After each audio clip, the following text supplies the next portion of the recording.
हल्लाबोल भारत न्यूज मध्ये आपलं सर्वांचं स्वागत आहे। केमिकलच्या रिएक्शनमुळे फटाके तयार करणाऱ्या कारखान्यात स्फोट होऊन लागलेल्या भीषण आगीत सुमारे 40 लाखांचे नुकसान झाले आहे। पाऊस व वटपौर्णिमेनिमित्त मागील काही दिवसापासून कारखाना बंद असल्याने सुदैवाने जीवितहानी टळली। हा स्फोट शुक्रवारी दिनांक 21/6/2024 रोजी सकाळी 9:45 वाजण्याच्या सुमारास बार्शी तालुक्यातील घारी ते शिराळा रोडवरील वेलकम फायर वर्क्स या फटाके व शोभेची दारू तयार करणाऱ्या कारखान्यात झाला। घारी येथे युनुस मुसाभाई मुलानी यांच्या मालकीचा वेलकम फायर वर्क्स या नावाने फटाके व शोभेची दारू निर्मिती व विक्रीचा कारखाना आहे। या कारखान्यात बार्शी तालुक्यातील व आसपासच्या गावातील सुमारे 25 महिला व पुरुष कामगार काम करतात। मागील काही दिवसापासून पडणारा पाऊस व शुक्रवारी वट पौर्णिमा सणामुळे कारखाना बंद होता। शुक्रवारी सकाळी 9:15 वाजण्याच्या सुमारास अचानक स्फोट झाला व भीषण आग लागली।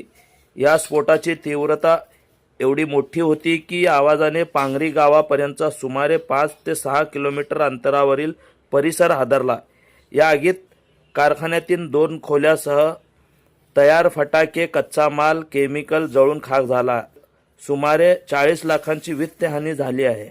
बार्शी नगर परिषदेच्या अग्निशमन दलाच्या जवानांनी 3 गाड्या पाणी मारून सुमारे 2.5 तासाच्या कालावधीत आग विझवली।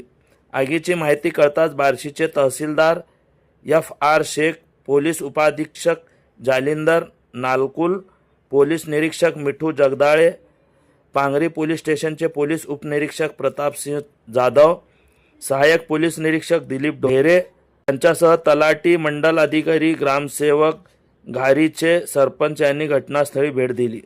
घारीतील कारखानाचा परवाना 2018/19 मधील असून 15 किलो निर्मितीचा परवानगी आहे।